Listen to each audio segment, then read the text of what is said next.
बिस्मिल्लाहिर्रहमानिर्रहीम। अस्सलाम वालेकुम। मैं मोहम्मद उस्मान और आप देख रहे हैं प्रोग्राम अरफराज और मकबूल जान के साथ। नाज़रीन, आज वज़ीर-ए-आज़म पाकिस्तान जनाब शहबाज शरीफ साहब ने खुशखबरी सुनाई कि IMF से मायदा तय पा गया है और साथ ये भी कहा कि आने वाले दिनों में और मुश्किलात का सामना करना पड़ सकता है।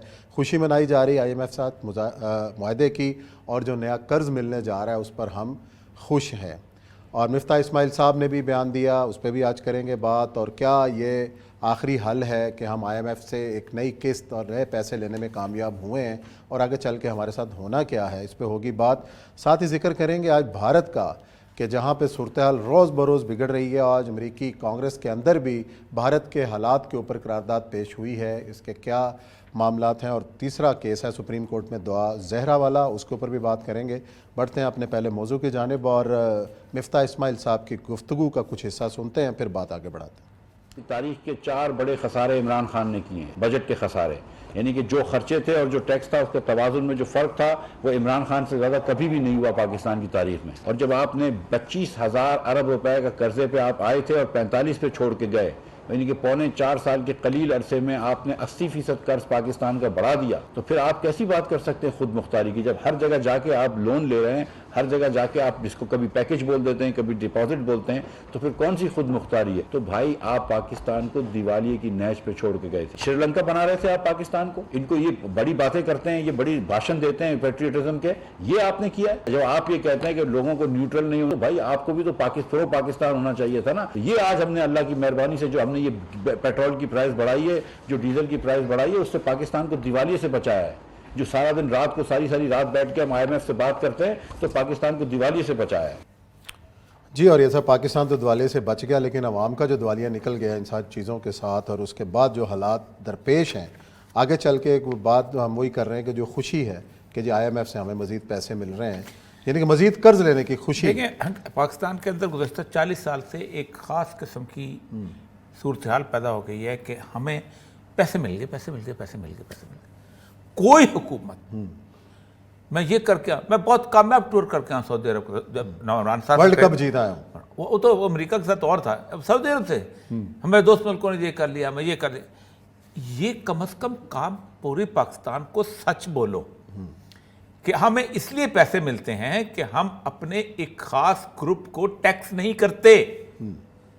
पाकिस्तान का क्राइसिस देखिए, ये मेरे सामने इस वक्त ये पूरी की पूरी वो जो डेट रिलीफ और डेवलपिंग कंट्रीज के डेट क्राइसिस के ऊपर पूरा जो कंटिन्यूस मुल्क हैं जो IMF से पैसे लेके आए हैं और जो IMF के मॉडल पे चले हैं, ये है कोई 25-30, इससे ज़्यादा नहीं है। सही। मैं नाम गिनता हूँ, उनमें से कोई कामयाब बता दें। चिली है, इजिप्ट है, श्रीलंका है, माली है, सूडान है, पाकिस्तान है, बर्मा है, निकरागुआ है, फिलीपींस, चाड है, ठीक है, सीरिया है, युगांडा है, यूगोस्लाविया है, ज़ाम्बिया है, बांग्लादेश है, ठीक। ये सारे के सारे IMF की उसके मॉडल पे चलते हैं और सारे के सारे उसी हिसाब से ख़राब होते हैं। मसला ये है कि IMF का जिस कई दफ़ा लोगों को समझाया है, इनको भी समझाइए, बताते नहीं हैं IMF किस चीज़ की ज़मानत है कि अब हमें कर्ज मिल सकता है लोगों से, अब हम भीख मांग सकते हैं, अब हम आपको, और कर्ज मिफ्ता इस्माइल ने लेना है, कर्ज तो मकबूल जान और उस्मान ने लेना है। सही बात। क्या मिफ्ता के कोको बेच के हम कर्ज अदा करेंगे? मैं रोज पैसे दूंगा, मैं रोज अपना बोटियां काटूंगा, मैं रोज अपना खून जलाऊंगा, मैं आपका कर्ज पे क्यों लेते हो, मेरे खाने में कर्ज लेते हो? मेरी तरफ से इनकार कर दो, लेकिन मुझे सुख की जिंदगी दो। रोते थे इमरान खान साहब का 3 साल आपको अल्लाह तबारक ने ऐसी लीडरशिप दी है, ऐसी शख्सियत दी है, आपको लोग आप पे जो पढ़ा लिखा बंदा एतमाद करता, आप इनकार कर दो, एक दफा खड़े होकर इनकार कर दो, देखा जाएगा। अच्छा, लेकिन नहीं ना, घुट्टी में ये पड़ा हुआ है कि नहीं। कल भी मैंने, आज भी मैंने कुछ वो इकोनॉमिस्ट थे जो उस जमाने के हमारे भुट्टो दौर के थे, उनसे मैंने कहते गोरे साहब आपने कल बड़ी अजीब-ओ-गरीब तजवीज़ दी, तो बहुत सही तजवीज़ थी। और ये हम उस वक्त भी कहा था, उस वक्त इसलिए कहा था, उसने कहा कि मसला सारा ये है, ये सारे जो बैंकर्स थे they were playing with the money. 71 में जब हुआ है तो उन्होंने खेलना शुरू कर दिया, ज़ाहिर बात है। सही। क्या कुछ लोगों के पैसे वहाँ चले गए थे, कुछ की मिले तबाह हो गई थी, ये कर, और स्टेट जो थी वो वीक होने शुरू हो गई। उस वक्त पाकिस्तान पे बिल्कुल कर्जा नहीं था, इंटरनल लोन, लेकिन हमने कहा कि let's use the public money. एक तो ये, दूसरी चीज़ थी कि अवाम का पैसा आप खर्च करते हैं और आप अवाम को कहते हैं कि यार हम आप जिम्मेदार हैं, आप पैसा न दो, हम आपको पैसे देते जाते हैं। अवाम को ये भरोसा होता है कि गवर्नमेंट डूबती नहीं है, मेरा पैसा आता रहेगा। जैसे पेंशन आती रहती है, जैसे स्टेट उसके लगाया होता है लोगों ने, ये क्या नाम होता है, बचत स्कीमें आती रहती हैं मुस्तकिल तक, बैंक डूबेगा मसला हो जाएगा। आया, सब कुछ हो गया। उसको किसने निकाला उस सारे मोड से? इसको उन लोगों ने निकाला कि जो बेसिकली चाहते थे कि फाइनेंशियल इंस्टीट्यूशन के ऊपर अपना कंट्रोल रखें और उस फाइनेंशियल इंस्टीट्यूशन की बुनियाद पर अपनी मिलें एस्टैब्लिश करें, अपने कारखाने एस्टैब्लिश करें। उस्मान साहब, मुझे जो एक ढेरी मिल जाती है पैसों की, और उस ढेरी का मैं जिम्मेदार इतना ही हूं कि मैं आपको 10% देता रहूंगा, तो मैं उस ढेरी से मिले लगाऊंगा, और कीनिया में लगाऊं, लीबिया में लगाऊं, बांग्लादेश में लगाऊं, जहां मर्जी लगाऊं, पैसा मेरा जाए बैंक वाले के पास, एक बड़े वाले के पास, और मैं अपने एक रिश्तेदार को कहूं कि तुम जिधर मर्जी मुझसे पूछे बगैर ले जाओ। तो कल उन्होंने कहा इससे बेहतर तजवीज़ ही कोई नहीं हो सकती कि 26,000 अरब रुपए जो हैं आपका कर्जा है इंटरनल लोकल। सर, लोकल कर्जा बजट में आता है ना सर, उस्मान साहब आप रिफ्लेक्ट करते हैं, सही, आप उसके हिसाब से बजट बनाते हैं, उसको डेप्ट सब्सिडी में रखा होता है, आपने रखा होता है कि हमने किस्त अदा करनी है। ओके, आप रोज करते हैं 10% ले लो, ये कर लो, वो कर दो, वो। अच्छा, होता क्या है, आप पे करते हैं उसको, उससे शास्त्री के साथ बड़ी अच्छी कैलकुलेशन की थी कि अचानक डेट बढ़ा देते हैं, वो बढ़ा देते हैं, अफराते वो जो शरह सूद बढ़ा देते हैं, और बेचारा पेमेंट उसी हिसाब से हो रही होती है गरीब आदमी को। वो बीच का मार्जिन किसके पास जाता है? वो बैंक के पास जाता है। अगर वो गवर्नमेंट के पास होगा तो, और कितना नुकसान हो जाएगा आपका कि जी ये है, ऑयल नहीं खुलेंगी, फलान नहीं खुलेगी, इतने सी क्राउड के लिए। एक तो ये सबसे बड़ी बात है कि आप अपना इंटरनल लोन तो कम करो। इंटरनल लोन कम करेंगे, आपका हेल्थ सर्विसेज में बोझ कम होगा, बाकी चीज़ों बोझ कम होगा। फिर ये वो बैंक्स हैं, दुनिया के सबसे नाकारा सर्विस पाकिस्तान की बैंक कर देता है। सही, उसकी वजह यह है कि 97%, उस्मान साहब 97% पैसा जो है वो गवर्नमेंट ले रही है। आपने कभी किसी बंदे को देखा है कि कोई बंदा पैसे देने जा रहा हो और वो धूप में लाइन में लगा हो? आप बिजली का बिल देने जाते हैं ना, आपके लिए कोई बंदोबस्त है? यानी इतनी इज्जत भी नहीं एक आदमी की, टैक्स पेयर की, उसके लिए कोई फैसिलिटी क्रिएट की जाए। वो लाइन में लगा होता है, गर्मियों की धूप की लाइन में लगा है। This is the banking service in Pakistan. अब तो उन्होंने दे दिया जी, ऑनलाइन जमा करा दो। ऑनलाइन तो कितने लोग कर लेंगे, क्या कर लेंगे, लेकिन मैं आपको वैसे कह रहा हूँ, लाइनें तो अभी भी लगती हैं, लाइनें तो लगती हैं। इतनी भी इज्जत नहीं कि वो छाँव के उसके ऊपर एक छतरी दे दी जाए उसके ऊपर।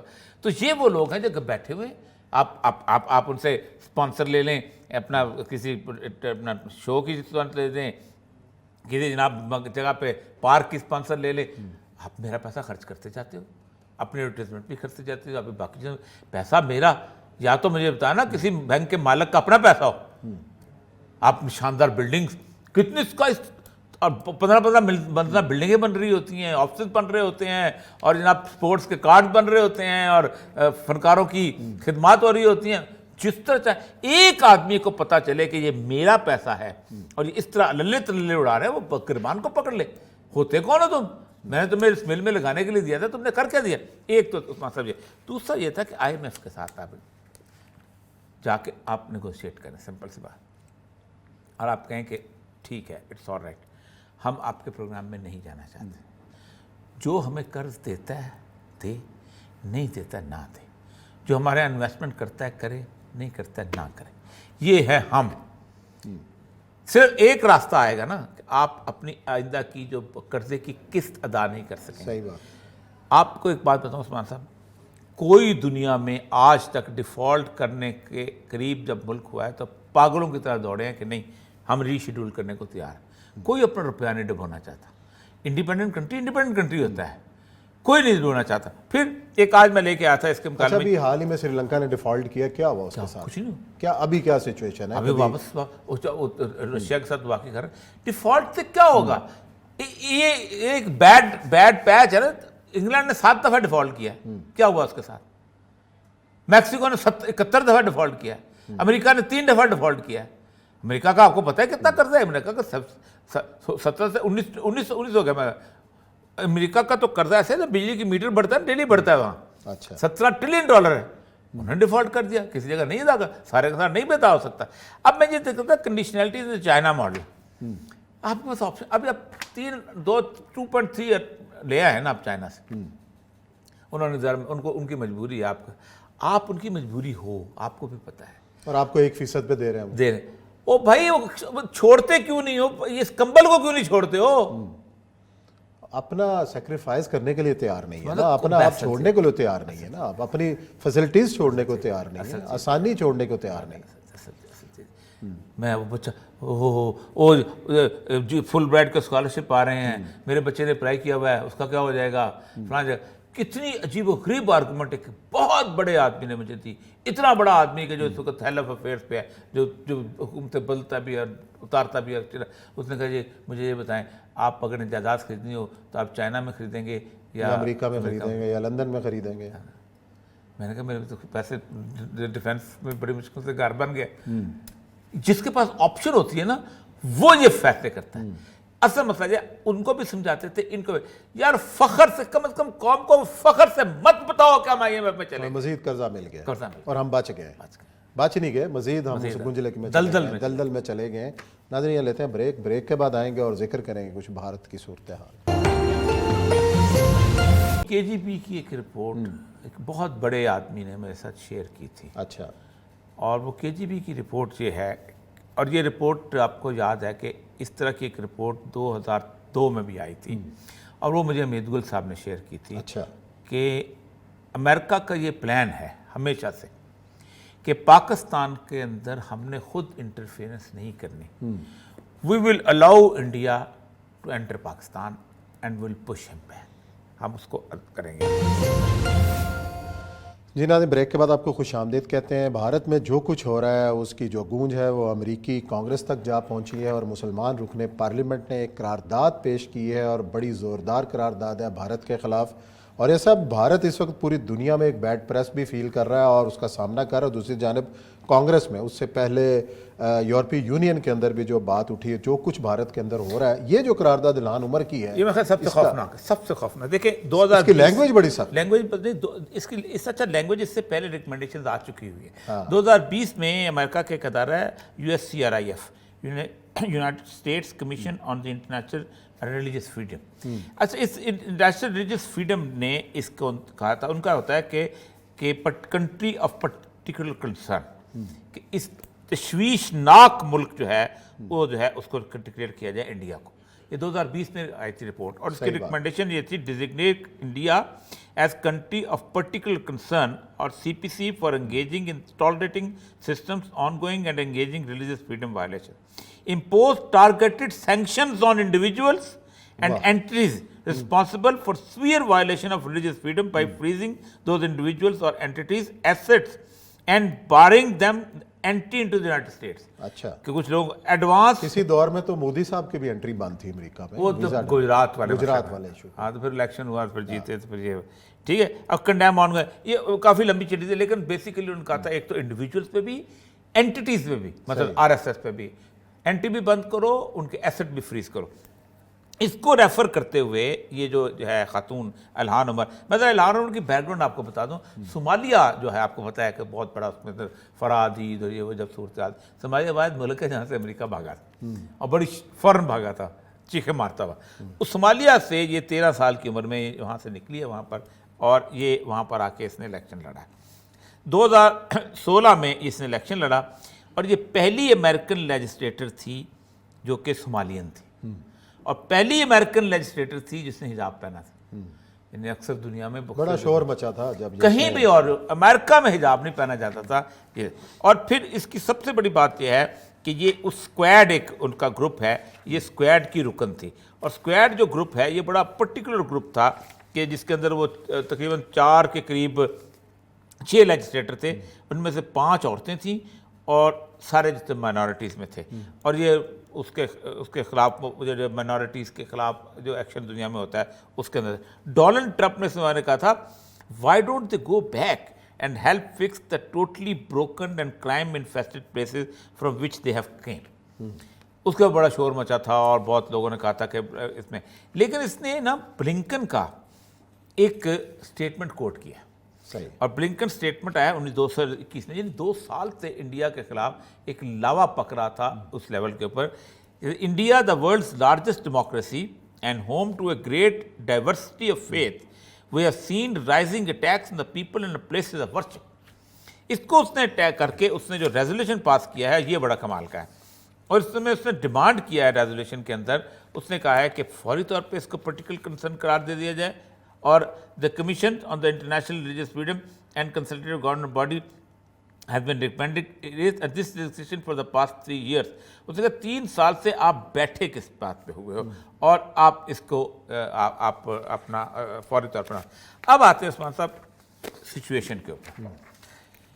मैंने शायद कल भी बात की थी कि इंडिया के अंदर 2 तरह की फीलिंग्स हैं, 2 पैरेलल उन्होंने एजेंडास चलाए हैं मुसलमानों को डील करने के। एक एजेंडा था जो गोलवारकर का था और सावरकर का था कि ख़त्म करो, जो मिनॉरिटीज़ ख़त्म करो, जो हिंदू होता है हो जाए, वो चला जाए। लेकिन गोलवारकर, हेगवार्ड गोलवारकर के साथ एक शख्स था जो 1945 में मिला था, उसका नाम था दीनदयाल उपाध्याय। अच्छा, दीनदयाल उपाध्याय ने कहा था नहीं ऐसा नहीं है, तुम ख़राब करोगे अपने आप को, दुनिया बदलती जा रही है, तो कैपिटलिज्म और सोशलिज्म के मुकाबले पे आप एक और निज़ाम पेश करो और जो हिंदू निज़ाम हो, जैसे हम कहते हैं इस्लामी निज़ाम पेश करो। तो उसने एक नाम पेश किया था इंटेग्रल ह्यूमनिज्म। सही। अच्छा, अब दीनदयाल उपाध्याय जो है उसकी बुनियाद पे उसने कहा था आप ऑफ़र करो उन सब लोगों को कि जो हमारे फोल्ड में आना चाहते हैं वो उनको हम तस्लीम कर लेते हैं और उनको कहो कि आप टोटल कंप्लीटली इंडियन बन जाओ। और उसका एक बेसिक मकसद ये होता है कि पूरी इंडिया की जो हिंदू सिविलाइजेशन है, क्योंकि उसको तहजीबी मज़हब कहते हैं, ये 3 बड़ों को मान ले, विष्णु को, ब्रह्मा को और शिव को, उसके नीचे अपना देवता जो मर्जी। उस्मान साहब को मैं समझता हूँ देवता है तो मैं आपका मूर्ति लगा दूँ, आप मुझे समझते हैं देवता, मेरी कोई 45,000 तो बड़े हो हैं और कोई 27 लाख के करीब तो छोटे छोटे डाइटिस बनते हैं। तो उन्होंने दीनदयाल को बारे में कहा जाता है कि ये उनका सबसे बड़ा थिंकर था बीजेपी का। सही। और जन सिंह, इसने जन सिंह की बाकायदा कोड लिखा था, ये उसके अंदर ट्रेनिंग भी सब, उनका प्रचारक था पूरी जैसे लाइफ टाइम। इस बंदे की ये था कि 2016 से लेके अब तक नरेंद्र मोदी ने 100 से ज़्यादा बड़े इंस्टीट्यूशन का नाम दीनदयाल इंस्टीट्यूशन रखा है। फिर उसके बाद एक और इसके साथ अहम बात यह है कि इसकी इस स्टेशन पे जा रहा था, कैसे लोगों की मौत भी अजीब होती है। तो इसने हाथ में 10 रुपये का नोट पकड़ा हुआ था। अच्छा। तो पीछे एक डाकू आ गए, उन्होंने कहा कि 10 रुपये दे दो हमें। तो उसने कहा कोई मुझसे मेरी चीज़, उन्होंने धक्का मारा उसको, वो मर गया भाई, पटरी से गिरा दिया 10 रुपये पे। तो उस स्टेशन को उन्होंने, वो जो है ना मुगल सराय स्टेशन है, उसको भी दीनदयाल का नाम दे दी। अब उन्होंने दोबारा उठाया है कि नहीं हमारे साथ बात हो रही है, अब आरएसएस वाला वो काम नहीं चलेगा, अब मुसलमानों को ऑफ़र करो, वो जो कल मैंने ऑफ़र बताया 3 ऑफरें कर दो। हाँ जी।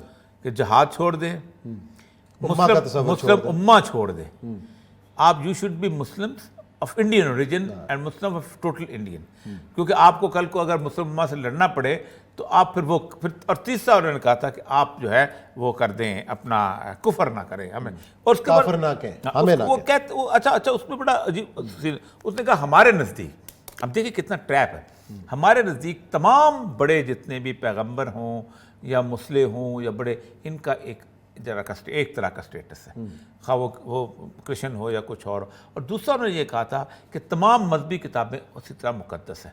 अब पसंद है कि काफर का हमारे यहाँ चूँकि मतलब बड़ा गलत से ले लिया जाता है ना, अरब में आप किसी को काफर करें तो उतनी बात नहीं, बल्कि हालत यह है कि उर्दू में भी काफर का मानी उस तरह का नहीं था। हमारे मौलवियों के यहाँ मीर का एक शेर है, सख्त काफर था जिसने पहले मीर मजहब इश्क इख्तियार किया, क्या काफर आंखें हैं, क्या काफर अदा है। ये काफर हमारे यहाँ उर्दू का बिल्कुल, लेकिन कुफर का ये तो चलो इसको छोड़ दे, लेकिन ये बाकी 2 चीज़ें जो हैं उसका तो हम इनकार भी नहीं करते।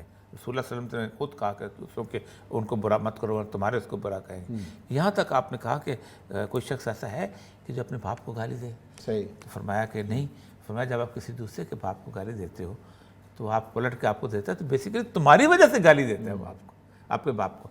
तो असल में ये इस वक्त इंडिया को समझ नहीं आ रही। जो एक छोटा सा रिएक्शन हुआ है नूरपुर शर्मा और जो है उसके क्या नाम था जिंदाल के ऊपर, नवीन जिंदाल के ऊपर, उस रिएक्शन ने उनकी चोले हिला के रख दी हैं। दूसरा ये जो इस वक्त अमेरिका के अंदर हो रहा है उसकी एक वजह है उस्मान साहब, उसकी वजह यह है कि इंडिया हैज़ नो रियलाइज्ड कि मुझे धक्का दे दिया गया है।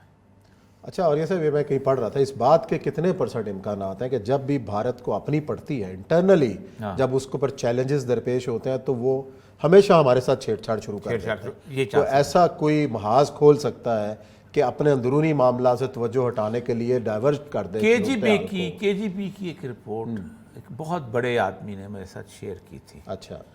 और वो केजीबी की रिपोर्ट ये है, और ये रिपोर्ट आपको याद है कि इस तरह की एक रिपोर्ट 2002 में भी आई थी, और वो मुझे मेदगुल साहब ने शेयर की थी। अच्छा। कि अमेरिका का ये प्लान है हमेशा से कि पाकिस्तान के अंदर हमने खुद इंटरफेरेंस नहीं करनी। We will allow India to enter Pakistan and will push him back, हम उसको करेंगे। इसीलिए आपको याद होगा कि जब आपका थोड़ा सा इशू बना था 9/11 के बाद, तो सबसे पहले फ़ौजें जो थी इंडिया के बॉर्डर पे आपके खड़ी हो गई थी, और फिर उसके बाद एटमी जंग का ख़तरा बन गया था। डरते सिर्फ इस बात पे हैं कि पागल बैठे हुए हैं। एक छोटे जो टैक्टिकल वेपन भी अगर 15-20 चल गए, जो कि सिर्फ इतने तो 25 साल के लिए पूरी दुनिया के अंदर एक न्यूक्लियर विंटर आ जाएगा। बिल्कुल। आपने देखा होगा जैसे हमारे यहाँ आती है फॉग, आती है सब कुछ, स्मोग आती है, फॉग, तो उसके न सूरज की रोशनी पहुँचेगी ना कुछ और चीज़ होगी, और होगा ये कि आपकी फसलें जो हैं तो 15-20 दिन तक पकेंगी, कच्ची पक्की जैसी आपने खानी, जानवरों की तरह खाएँ, उबाल के खाएँ, जो कुछ भी है वो बन जाएगा। और उसके बाद आप खुद देखें कि सूरज ना निकले अगर 25 साल, तो क्या होगी दुनिया, और क्या होगी ज़िंदगी, और क्या होगा माहौल, और कैसे हम जिंदा रहेंगे, और किस तरह हम एनर्जी बिल्टअप करेंगे। इसका खौफ है कि पूरे, इस वजह से बीच में आ जाता है कि न्यूक्लियर हमारा फ्लैश पॉइंट है। लेकिन चांसेस ये बनते हैं, हम पहले से बहुत अरसे से कह रहे हैं कि अभी भी केजीबी की रिपोर्ट ये है कि अगर पाकिस्तान को ये सक्सेस ना हुआ, पाकिस्तान में अमेरिकन को, कि Pakistan is no out from the Chinese camp and Pakistan is no out from CPEC and, तो फिर वो पाकिस्तान को डिस्टर्ब करेंगे थ्रू इंडियन अटैक। और इंडियन अटैक जो है, देखें इंडियन अटैक जो है वो एक ही है कि सिर्फ वो गिलगित बल्तिस्तान के इलाके में ही, जहाँ कारगिल हुआ था, उस इलाके में ही शुरू कर दिया जाए और कश्मीर के डिस्प्यूटेड एरिया तक भी रखा जाए, तो तब भी ख़राब हो जाता है। नीचे आएंगे तब भी ख़राब होगा, ऊपर आएंगे तब। उसमें केजीबी की रिपोर्ट के जो फाइनल सेंटेंसेस हैं कि it has been decided by the Russian politburo and the Chinese politburo कि अगर ऐसी इंटरनेशनल सिचुएशन बनी तो फिर हमें इंटरवीन करना पड़ेगा, कूदना पड़ेगा बीच में। चलो जी, देखते हैं क्या होता है, लेकिन यहाँ ब्रेक लेते हैं। ब्रेक के बाद आएंगे और जिक्र करेंगे दुआ ज़हरा केस का। जी नाज़रीन, ब्रेक के बाद आपको खुशामदीद कहते हैं। आज सुप्रीम कोर्ट में दुआ ज़हरा केस की समाअत हुई और दरख्वास्त वापस लेने पे केस निपटा दिया गया। और ये सब दुआ ज़हरा केस जो है, इसके ऊपर क्या असल जो इशू है, उसका जो मिसिंग लिंक है वो क्या है? देखिए, बुनियादी तौर पर तो उम्र का तो इशू चल रहा है कि जी उम्र क्या थी और उसका तयन ठीक नहीं हुआ। बुनियादी तौर पर मैं तो ऑल मेरी हमदर्दियाँ शुरू दिन से दुआ ज़हरा के वालिदैन के साथ, विद ऑल माई जैसे का रिजर्वेशन, जो कुछ भी कह सकते हैं, लोगों के साथ मेरा एक पर्टिकुलर व्यू है कि अगर किसी इंस्टीट्यूशन को जिंदा रहना है तो उस कायदे कुलिये के मुताबिक रहना है। बिल्कुल। आप NOC लिए बगैर जाके दाखिला नहीं ले सकते क्लास के अंदर, अगर आप सरकारी मुलाजम। आप NOC लेके बगैर YouTube का चैनल नहीं खोल सकते अपना, पूछ के खोलेंगे, ठीक है? अगर आप एक मुलाजम है इंस्टीट्यूशन का, दुनिया, आप वालिद से पूछे बगैर शादी करते चले जा रहे हैं, जिसने उंगली पकड़ के आपको पाला है, पोसा है, बढ़ाया है, सब कुछ आपकी मर्जी के मुताबिक नहीं करता। आप इनकार कर सकते हो, उस वक्त आप फोरम पे आओ कि मेरा बाप मेरी मर्जी के खिलाफ शादी कर सकता है। रसूल अकरम सल्लल्लाहु अलैहि वसल्लम के सामने एक औरत आई, कहा मेरे वालिद ने मेरी मर्जी के खिलाफ शादी कर दिया, फरमाया शादी बातिल, खत्म। इतना बड़ा आपका एवेन्यू दिया अल्लाह के रसूल ने, आपका भागने की क्या जल्दी है? आप किराया लेके मुफ्त गाड़ी लेके लाहौर आ सकते हो 20,000 रुपये किराए पे। आप उठ के अदालत में दरखास्त नहीं दे सकते कि मेरा वालिद ये कर रहा है कि मेरी मर्जी की शादी नहीं कर रहा, उसको बुलाएं, मर्जी नहीं है। नहीं होती तो 10,000 लोगों की औरतों की। पहली बात तो यह है कि पाकिस्तान में इस केस को गलत प्रिंट किया जा रहा है एज की बुनियाद के ऊपर। ये केस बुनियादी तौर पर यही है कि किसी कि वली के बगैर, मर्जी के बगैर शादी नहीं होनी चाहिए। दो कितने बड़े उस्मान साहब मसले हैं कि वली के बगैर बेटी की शादी नहीं हो सकती और बेटी की शादी के मर्जी के बगैर वली शादी नहीं कर सकता।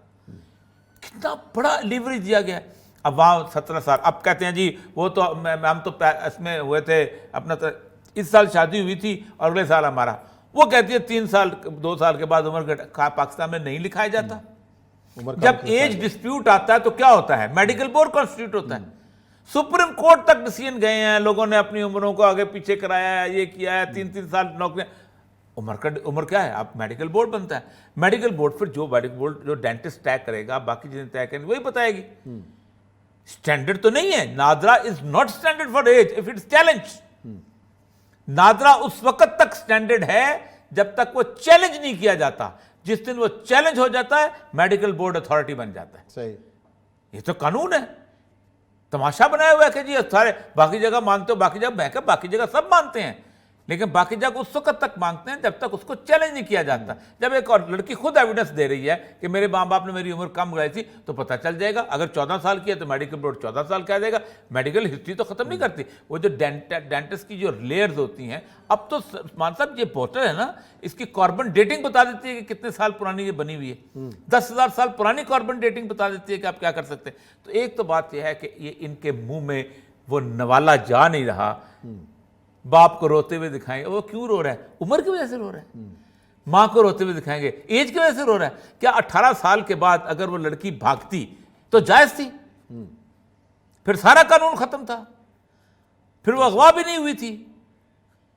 दीन अल्लाह का बताया हुआ रसूल, अल्लाह के रसूल सल्लल्लाहु अलैहि वसल्लम का बताया हुआ उसूल दिमाग में नहीं उतरता, क्योंकि सारी जिंदगी आपने खेत, जिस उस्मान साहब जिस चीज के ऊपर बुनियादी तौर पर मुझे सबसे ज्यादा गाली पड़ी अपने पूरे मीडिया के करियर के अंदर, यही एक था कि मैंने कहा था कि तुम एक खातून को जो घर से भागने वाली है उसको हीरो मत बनाओ कि वो जाके मैच जीत लेती।